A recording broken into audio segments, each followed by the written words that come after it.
இருப்பது இங்கே. நல்ல பாட்டு, சிறந்த குரல், உயர்ந்த கருத்து. நன்றி.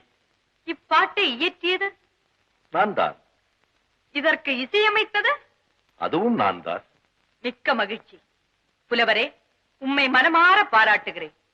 ஆறில்லாத ஊர், அழகில்லாத மங்கை, புகழில்லாத புலவன், இசையில்லாத பூஜை, இவை அனைத்தும் பயன்படாதென்பார்கள். என்ன அமைச்சரே? உண்மை அரசி, உண்மை.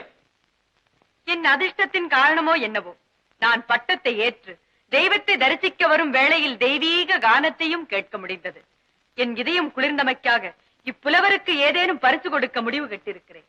தங்கள் சித்தப்படியே செய்கள் தேவி. புலவரே,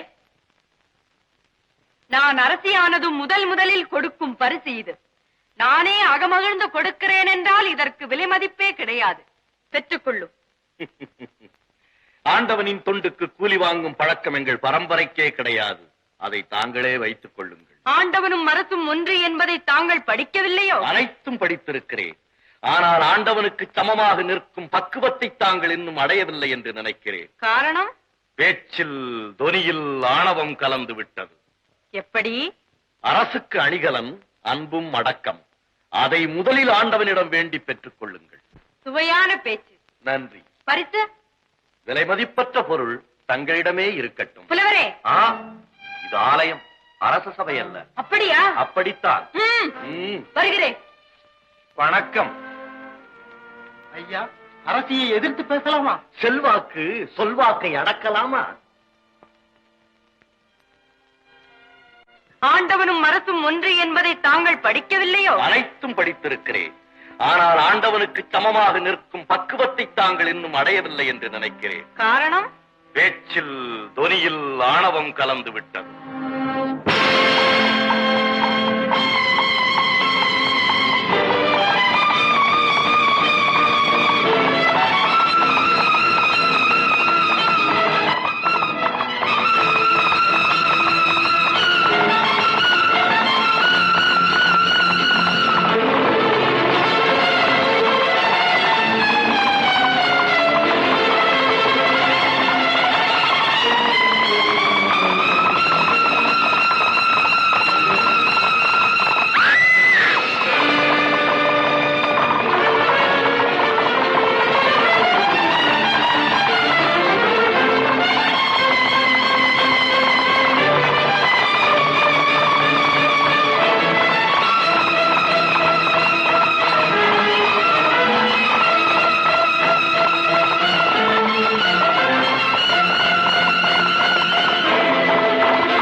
பலசாலி, நல்ல வீரர், தக்க சமயத்தில் வந்து பெரிய ஆபத்திலிருந்து என்னை காப்பாற்றினேன்.